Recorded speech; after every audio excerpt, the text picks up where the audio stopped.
Hello class, my name is Elena Rodionova and this is my presentation on the topic about adapting for global markets. My presentation will consist of the topic overview, firm overview, article summary, conclusion, and questions that I prepared for you about the topic and the firm from my presentation. So, what is the global marketing? Global marketing is defined as the process of adjusting the marketing strategies of the company to adapt to the conditions of other countries. Of course, global marketing is more than just selling products or services globally. Rather, it includes the whole process of planning, producing, placing, and promoting a company's products in a worldwide market. And before going abroad, the company should analyze and research the foreign market very carefully. Why do companies go globally? Well, first of all, they can. Internet, technology, and transportation nowadays allow companies to extend their business globally much easier. The second reason is that companies see opportunities abroad, increasing demand for the product, increasing income and GDP in other countries. The third reason is economy of scale.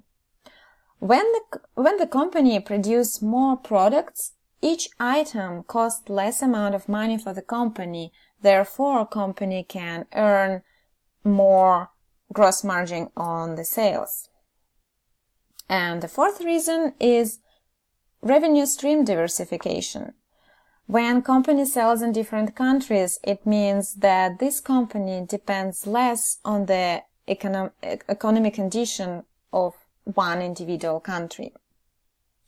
While some markets are globalizing and more companies are taking advantage of them with success, other markets could be complex and involve a lot of risks. Even though it is not fashionable to talk about failure, I decided to bring the elephant in the room and talk about the company failure on a global marketing. Starbucks. Everybody knows Starbucks. This is one of the largest and the most successful coffee chain company in the world. It has stores in all 6 continents and in 76 countries, with a total more than 28,000 locations. For example, in China, a new Starbucks location opens up every 15 hours. However, not every international market was easy to enter for Starbucks. Australia.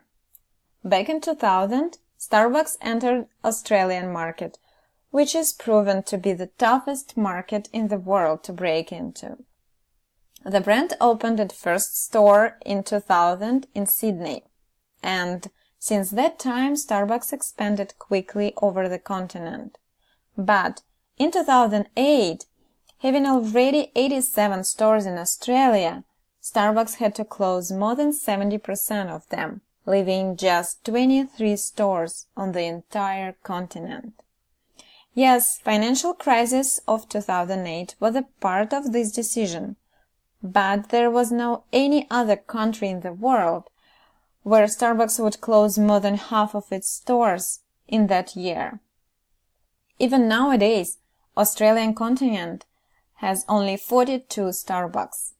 In contrast, Los Angeles, just one city, has more than 100 Starbucks coffee shops.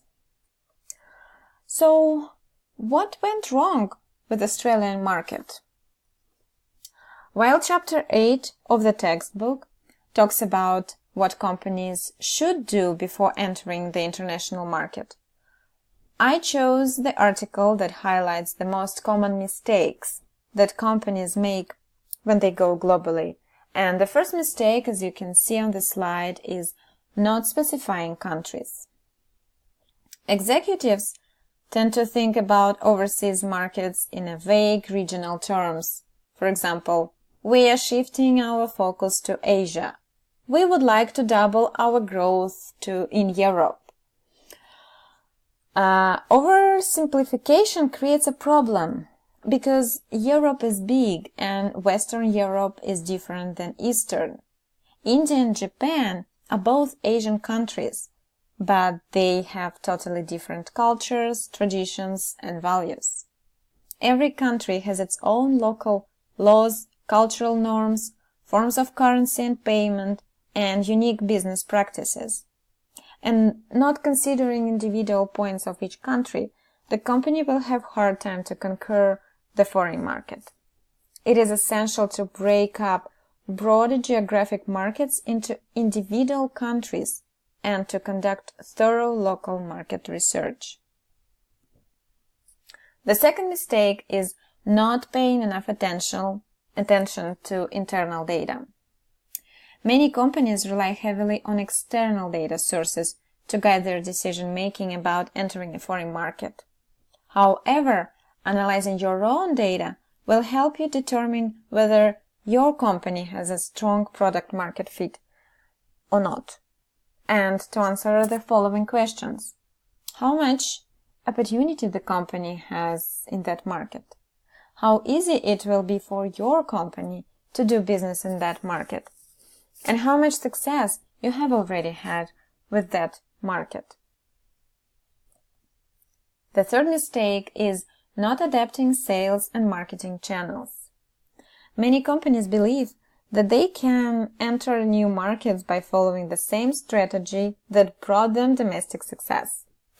While brand consistency is important, different markets favor different sales and different marketing approaches. For example, in countries where relationships have a higher cultural value, such as Japan, selling products and services through local partners will bring faster success than direct sales models.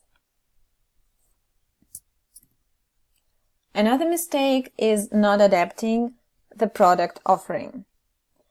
Too often, companies try to launch identical products in different markets, ignoring the fact that they are dealing with very different customers.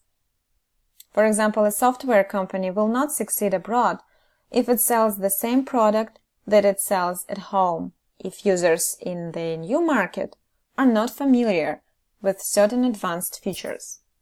Instead, the company should start with a more basic version of the product to get people time to accustom to it. Pricing is a similar issue. While it is not always essential for companies to change their pricing structure for international markets, many companies find that they are able to grow much more quickly by making adjustments at the local level. The fifth mistake is not letting local teams lead the way. Companies hire highly competent, intelligent local people to serve their overseas markets. But then they fail to consider their input when making strategic decisions.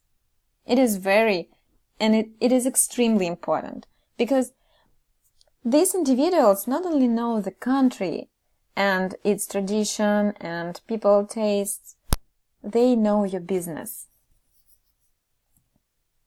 And the last mistake that was highlighted in this article is not thinking through the global logistics. Marketers need to ensure that they can actually market to people in the countries they are looking to enter, which means considering details like how to display local currency on the website, being able to email customers in their time zone, and supporting the languages customers speak. Maybe your payment solutions work only for a few countries, but you are trying to make contacts from more than 100 countries. So in conclusion, I want to say that global market is very attractive and have a lot of benefits. At the same time, it has a lot of risks, and companies should very carefully analyze every foreign market before breaking into it. And now time to questions. My first question is, what mistakes do you think Starbucks made in Australian market that led the brand to fail in this continent? And the second question is, do you think Starbucks would succeed in Australia if it didn't do those mistakes? Thank you.